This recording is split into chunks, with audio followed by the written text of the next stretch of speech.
Habang gumuho ang buong infrastrukturang militar ng Iran, ang natitira na lang sa kanila ay mga misil at drone. At ang mga drone ay ginagamit pa rin nila para hadlangan ang Strait of Hormuz. Sawa ng US. Lumipad na ang mga F-15E Strike Eagle at may malaking ginagawa ang mga ito para muling buksan ang mahalagang daan ng tubig. Hindi mapipigilan ang mga F-15. Dahil dito, imposibleng ma-blockade ang Strait of Hormuz. Ito ay napakatumpak na opensibang nagiiwan sa Iran na desperado habang nadudurog ang mga pasilidad nito sa produksyon. Desperado na ang Iran, nagmakaawa itong itigil ang Operation Epic Fury at napilitan magsinungaling tungkol sa US fighter jet. Pero pag-uusapan natin lahat ng yan mamaya, kaya samahan ninyo kami hanggang mamaya. Ang malaking balita ay pumasok ng US sa bagong yugto ng mga airstrike laban sa Iran at ang F-15 ang nasa sentro ng yugtong yon. Sa pagkasira ng mga air defense at pag-target sa mga missile launch site sa sandaling matukoy ang mga ito, lumipat ng US mula sa pagsira ng natitirang military infrastructure ng Iran at ngayon ay itinututok na nila ang kanilang pansin sa maaari pa nitong mabuo. Kahit wasak ng militar ng Iran, basta may mga pasilidad pa itong pangproduksyon, pwede pa rin magtayo ulit ang rehimen. Diyan, kumapasok ang bagong pag-atake ng F-15. Pinamumunuan ng strike force na may F-35 at BE sa bomber, winasak ng F-15 ng Amerika ang mga planta ng produksyon ng Iran sa iba't ibang lugar. Napansin ng Coast Reporter na iginit ng Israeli Defense Forces na sila'y nagsagawa ng sunod-sunod na pag-atake sa tinatawag lang nilang mga production sites sa Iran. Walang dagdag na impormasyon, ngunit kasali ang US sa mga pag-atake bilang bahagi ng Operation Epic Fury. At may isang partikular na pag-atake na nagpapakita na ang papel ng Amerika sa mga pag-ataking ito ay tungkol sa pagbubukas ng Strait of Hormuz. Nasusunog ang command at control center, nagliliyab ang mga bodega, at sumasabog ang bahagi ng pasilidad militar. Tinarget ng US ang paggawa ng Shahid drone ng Iran para pigilan ang rehimen sa paggawa ng mga unmanned drone na ginagamit sa pag-atake sa merchant ship sa Strait of Hormuz. Nakita natin ang bisa ng mga pag-atake noong Marso, 24 ng iulat na winasak ng US Air Power ang planta ng paggawa ng makina ng drone sa Qom. Ang pabrika na iyon ang gumagawa ng turbojet engine para sa mga Shahid drone ng Iran at iba pang bahagi ng eroplano. Kaya't mahalaga ito sa Islamic Revolutionary Guard Corps o IRGC na nagdudulot ng gulo sa strait. Ipinakita ni Militani ang mga larawang bago at pagkatapos at sinabi na ayon sa satellite picture noong Marso 6 buo at gumagana pa ang planta. Lumipas ang panahon at wala na ito. Malaking hukay na lang ang natira matapos sirain ng posibleng F-15. Makikita natin na pumapasok ang US sa bagong yugto. Sinisira ang mga drone na tumutulong sa Iran lumaban, bagaman pasumpong-sumpong sa Operation Epic Fury. Hindi lang barko ang target ng mga drone. Malalaman natin mamaya kung bakit US ang gustong lutasin ang issue sa Strait of Hormuz. Pinapakawalan din ang mga ito sa ibang bansang gulpo, lalo na sa may mabuting relasyon sa US, na nagdudulot ng malaking problema dahil napakamura ng paggawa ng mga ito. Ipinaliwanag ng NPR na gumagastos ang Iran ng nasa 20 hanggang $50,000 para gumawa ng isang Shahid, depende sa partikular na modelong ginagawa nila. Pwedeng gamitin ng Amerika ang F-15 at air defense system sa lupa para harangin ang mga murang drone na ito pagkatapos ng paglulunsad. Pareho na sila nagamit, pero hindi practical sa US na gumamit ng mamahaling misil laban sa murang drone kung magtatagal ang labanan sa Iran. Hindi papayagan ng US na makagawa ang Iran ng sapat na Shahid para maipakawala ang mga ito ng maramihan laban sa mga bansa sa Gulpo at sa Strait of Hormuz. At mga grupo nga ng drone ang pinakakawalan ng Iran, kahit na patuloy na binabawasan ng US ang mga lugar ng paglulunsad ng drone ng bansa sa pamamagitan ng kanilang mga pag-atake. Sa unang linggo, nagpalipad ang Iran ng mahigit 1,000 drone laban sa mga bansa sa Gulpo at barkong pangkalakalan. Marami pang sumunod mula noon, at pinaniniwala ang may kakayahan ng Iran na gumawa ng 10,000 Shahid bawat buwan bago nagsimula ang digmaan. Walang 10,000 Patriot at iba pang interceptor missile ang US. Kahit meron man ang US ng mga ito, hindi nito gugustuhin gumamit ng Patriot na nagkakahalaga ng $4 na milyong para pabagsakin ng drone na nagkakahalaga lang ng 20 hanggang 50,000 Dahil sa ganyang paraan, ay hindi nito mapapanatili ang Operation Epic Fury hanggat kinakailangan. Sa halip na gumamit ng maraming mamahaling missile laban sa Shahid drone, inatake ng US ang mga pasilidad ng produksyon gamit din ang mga missile. Dahil wala na ang pasilidad ng paggawa ng turbojet sa Qom, malaking bahagi ng supply chain ng Shahid ang nasira. Magpapatuloy ang US at Israel sa pag-atake sa mga pasilidad ng produksyon at sa bawat atake, lalo pang hihina ang supply chain hanggang sa mawala. Sa puntong yon, hindi na mahalaga kung gaano man kamura ang mga syahid para sa Iran. Matitira na lang ang kasalukuyang inventaryo dahil wala nang paraan gumawa ng bago. Pero gaya ng ilang beses na naming nabanggit, hindi lang ang pagpapanatiling mababa ng gastos sa pagharang ang iniisip ng Amerika habang ginagamit nito ang mga F-15 para punteriyahin ang mga pasilidad ng paggawa ng drone ng Iran. Prioridad ng US ang pagbukas ng Strait of Hormuz. Halos kasabay ng paglulunsad ng US ng Operation Epic Fury, agad namang tumugon ng Iran sa pamamagitan ng paglulunsad ng mga pag-atake laban sa mga barkong pangkalakal na sumusubok dumaan sa kipot. Bukod sa drone, gumagamit din ang Iran ng mga speedboat na may armas o pampasabog para butasin ang mga barkong pangkalakal. Hindi bababa sa 16 na komersyal na barko ang tinamaan sa kipot sa ngayon, na talagang nakakabahala. Mas nakababaha pa para sa Estados Unidos at sa buong mundo na ang Strait of Hormuz ay isang napakahalagang rutang pandagat. Mga 20% ng kabuang langis at likidong natural gas ng buong mundo ang dumadaan sa kipot na ito bawat taon. Ang paglikha ng Iran ng isang blockade ay naglalagay ng pundasyon para sa isang pandaigdigang krisis sa enerhiya at makikita natin ito sa katotohanang tumaas ng husto ang presyo ng langis hanggang sa humigit kumulang $120 kada bariles. At nanatili sa presyong iyon mula nang ilunsad ng Estados Unidos ang operasyon. Ang kipot ng Hormuz ang alas ng Iran. Ang mga Shahid drone ang kailangan nitong patuloy na gawin kung gusto nitong magamit ng epektibo ang alas na iyon. Naging matagumpay ang blockade ng Iran sa kipot ng Hormuz dahil hindi ito sumunod sa tradisyonal na patakaran ng blockade. Hindi sinasara ng malaking barkong pandigma ang kipot na humahadlang sa mga barkong pangkalakal. Paminsan-minsan, nagpapakawala ang Iran ng anti-ship missile, mabilis na bangka, at mga drone laban sa mga barkong dumadaan. Ginagawa ito para mahikayat ang mga kapitan ng barkong pangkalakal. Naisiping masyadong delikado ang pagtawid. Oo, maaaring makatawid sila. O kaya naman ay magtamo ng mga butas ang kanilang mga barko. Epektibo ang estratehiya ng Iran dahil mahigit 1,000 barko ang napigilang makapasok sa Strait of Hormuz pagsapit ng Marsa 16 at marami pang naghihintay malapit sa kipot para makadaan ng ligtas. Nangyari yon dahil kayang gumawa ng Iran ng libu-libong Shahid drone bawat buwan. O maari nga. Pero kung walang turbojet engine, hindi rin makakalayo ang mga Shahid drone ng Iran. Ayon sa Al Jazeera Center for Studies, mahusay din ang F-15 sa iba pang misyon bukod sa pagsira ng kagamitan sa produksyon. Maaring i-redeploy ang fighter jet sa Strait of Hormuz para pigilan ang mga paglulunsad ng cruise at ballistic missile sa kabilang panig ng kipot at sirain ang mga Shahid drone at sandatang kontrabarko. Sinusubaybayan ng F-15 ang mga bangka at barkong naglalagay ng mina ng Iran, nagsisilbing panghimpapawid na panangga laban sa posibleng pagharang ng Iran sa Strait of Hormuz. Hindi nakapagtataka na F-15 ang pinili ng US para sa lahat ng pag-ataking ito. Perpektong fighter ito para sa trabaho. Bagamat hindi gaya ng F-35 na stealth fighter, ang F-15 ay isang all-weather na fighter jet na mabilis, maliksi, at may malakas na kombinasyon ng bilis, saklaw, at armas. Kaya niya itong umabot ng bilis na 1,800 at 75 milya bawat oras na naglalagay dito sa Mach 2 na klase. Meron itong saklaw na 3,450 milya. Ang Strait of Hormuz ay may 100 milyang haba at 24 na milyang lapad sa pinakamakipot na bahagi.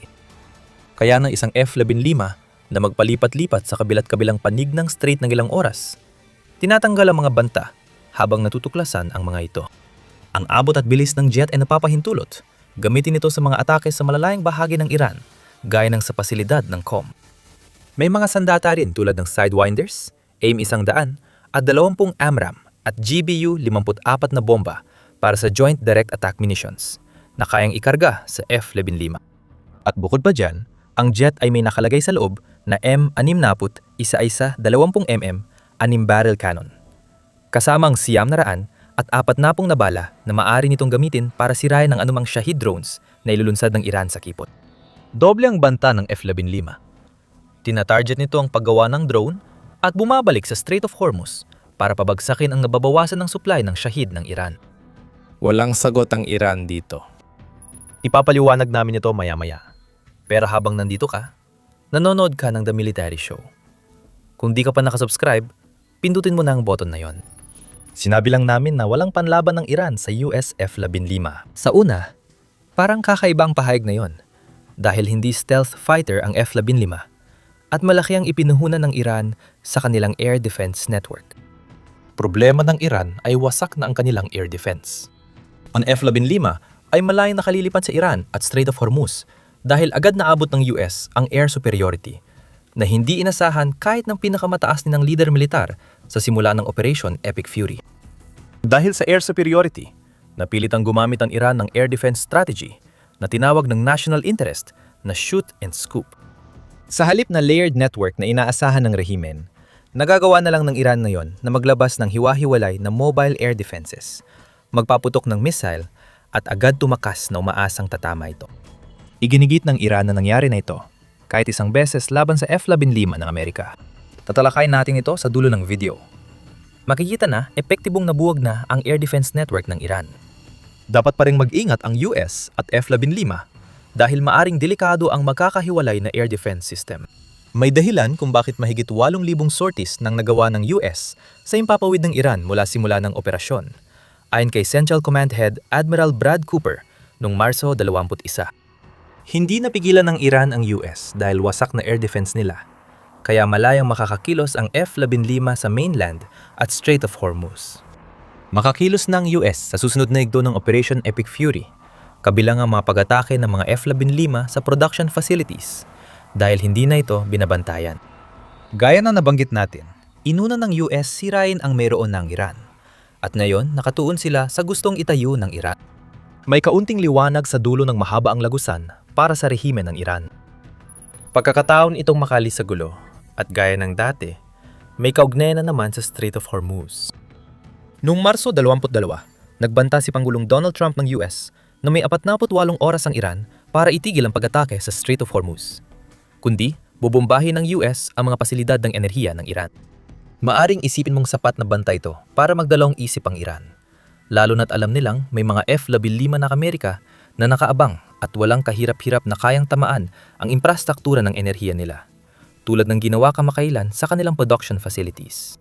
Kinabukasan matapos magtakda ng deadline, nag-post si Trump sa Truth Social ng all caps na mensahe na nagpapahiwatig na ilang araw na nagpapatuloy ang pag-uusap ng dalawang bansa. Inatasan ko ang Department of War na ipagpaliban ang lahat ng pag-ataking militar laban sa mga planta ng kuryente at enerhiya ng Iran sa loob ng 5 araw. Depende sa resulta ng mga pagpupulong, ayon kay Trump na nagsabing malapit na ang katapusan ng Operation Epic Fury. Pero ginulo ng Iran ang lahat dahil desperado sila. At pag-uusapan natin kung gaano sila kadesperado. Patuloy nilang tinatakot ang mga barkong dumadaan sa Strait of Hormuz. Dagdag pa dito, ipinakita ng Iran ang lakas nito sa pamamagitan ng pagsingil ng hanggang $2 milyong para makadaan ng mga barko sa kipot kahit hindi sinusunod ang utos ni Trump. Hindi ito ang pagtanggal ng blockade na gusto ng US. At hindi rin nakatulong sa Iran ang bantang gaganti sila laban sa mga bansa sa reyon kung may umatake sa kanilang energy infrastructure. Ipinakahulugan ng Iran ang maliit na alok ng pakikipag-ayos ng US bilang senyales ng kahinaan. Mali ang basa ng rehimen sa sitwasyon, kaya nagbanta at nagyabang sila. Alam ng US kung gaano kadesperado ang Iran na makaiwas sa pambobomba ng F-15. Nakikikita nito ang realidad na napilitan ng Iran umatake sa sibilyang barko dahil alam ng rehimen na wala itong laban sa mas mataas na lakas ng US sa himpapawid. Sinabi rin ni Cooper noong Marso 23, kumikilo sila dahil sa desperasyon. Sa mga nakaraang linggo, sinadya nilang atakihin ang mga sibilyang target ng mahigit 300 beses. Maaring papalapit na rin ang rehimen ng Iran sa puntong ang pagtutok nila sa pag-atake sa mga sibilyan, maging sa mga barkong pangkalakalan sa ibang estado sa Gulpo o sa sarili nilang teritoryo, ay maaring magdulot ng pag-aalsa. Malaki ang pinahina ng mga fighter jet at bomber, gaya ng F-15, ang lakas militar ng Iran. Pwedeng ilang linggo na lang bago magkaroon ng pag-aalsa, ayon sa Iran International noong Marso 24. Dahil sa matinding paghina, dulot ng krisis sa ekonomiya na nag-udyok ng mga protesta at siyang naging dahilan ng buong sigalot na ito, napilitan ng rehimen ng Iran na panoorin habang unti-unting bumabagsak ang kanilang lakas. Napatunayan ng US ang kahinaan nito sa militar at lalong humina ang kanilang ekonomiya. Ayon sa Iran International, wala pang pag-aalsa pero maaring dumating na ang kritikal na punto para sa rehimen ng Iran. At binigyang din ito na bihirang kumilos agad ang mga inaaping tao kapag naramdaman nila ang unang senyales ng kahinaan ng isang rehimen. Kumikilos sila kapag mahina ng pamumuno, wasak ang liderato, at sira na ang infrastruktura at produksyon ng rehimen.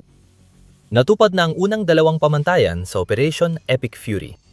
Habang nagsasagawa ng sortie ang mga F-15 sa Iran, nagsisimula ng gumuho ang mga infrastruktura at pasilidad ng produksyon na nagpapanatili sa rehimen sa kapangyarihan. Ang tahimik na mga kalsada ngayon ay hindi nangangahulugan na sumuko na ang mga tao ng Iran. Karamihan sa kanila ay naghihintay lang ng tamang pagkakataon para umatake.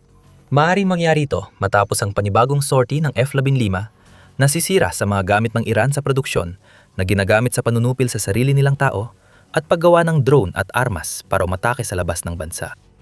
Marahil ang mga palatandaan ng nalalapit na pag-aaklas na ito ang dahilan kung bakit mas nagiging desperado ang mga kilos ng Iran. Ayon sa ulat, sinabi ng Foreign Minister Abbas Araghchi na handa silang makipagkasundo at may pahintulot na siya mula kay kataas-taasang pinuno Mujtaba Khomeini na mabilis na tapusin ang usapin. Hindi pa natin alam kung gaano katotoo o kaseryoso ang mga konserbatibong sekta ng Iran sa kasunduang ito, lalo na kung may konsesyon sa Strait of Hormuz. Malayo pa rin ang US at Iran, kaya parang walang saysay ang sinabi ni Araghchi. Pero ang nabanggit niya ay nagpapakita na naghahanap pa rin ng paraan ng Iran para makalabas sa labang ito.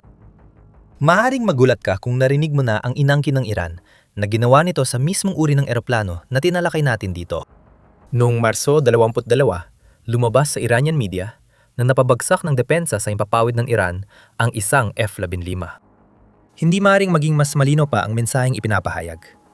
Gaano man katindi ang ginawa ng US laban sa Iran, kaya pa rin ng depensa sa himpapawid ng Iran na pabagsakin ang isa sa pinakamahalagang fighter jet ng US. Ngunit hindi lahat ay ayon sa inaasahan. Sa isang opisyal na pahayag na inilabas ng US Central Command sa araw ding iyon, ito ang sinabi nila. Mali.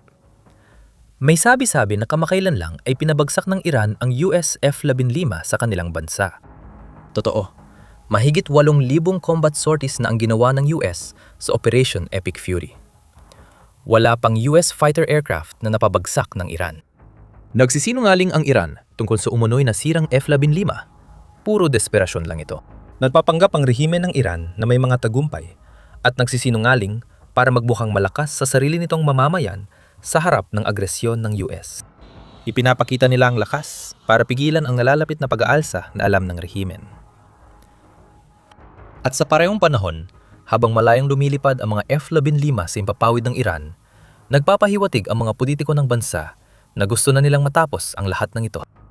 Lahat ng alas na sa US laban sa Iran. Gamit ang F-15 isa-isa nang inilalatag ng US ang mga barahan nito sa bawat pasabog na pag-atake. Nasusunod na yon ang mga pasilidad ng produksyon sa Iran, kabilang ang mga itinayo para suportahan ang mga kuyog ng Shahid ng Iran. Sentro ng lahat nito ang mga F-15 ng Amerika na walang napabagsak. Masasaktan pang kalaban dahil ang mga fighter jet na yon ay bagay sa pagpapatrolya sa Strait of Hormuz, kung saan sisirain nila ang mga drone, missile at military nodes sa kipot. Ang Iran ay humaharap sa isang napakalakas na airframe. Ang magagawa lang nito ay magsinungaling tungkol sa tagumpay nito habang ipinapahiwatig sa US na handa na itong makipag-usap. At ang nakakabaliw dito, hindi lang F-15 armas na pwedeng gamitin ng US laban sa mga puwersang Shahid ng Iran. May tulong na dumating at mula ito sa Ukranya. Ang tulong na yon ay may dalang mga interceptor drone na mas mura kaysa sa alinmang ibang depensang meron ng US laban sa mga Shahid. Sa pamamagitan ng mga drone na ito, maaaring mapigilan ng US ang mga Shahid sa ibabaw ng Strait of Hormuz habang binobomba ng kanilang mga F-15 ang mas marami pang mga pasilidad ng produksyon. Malalaman mo ang lahat ng ginagawa ng Ukraine kung papanoorin mo ang aming video. At kung nagustuhan mo ang video na ito, siguraduhin mag-subscribe sa The Military Show para manatiling updated sa aming coverage ng Operation Epic Fury. At maraming salamat, gaya ng dati, sa panonood.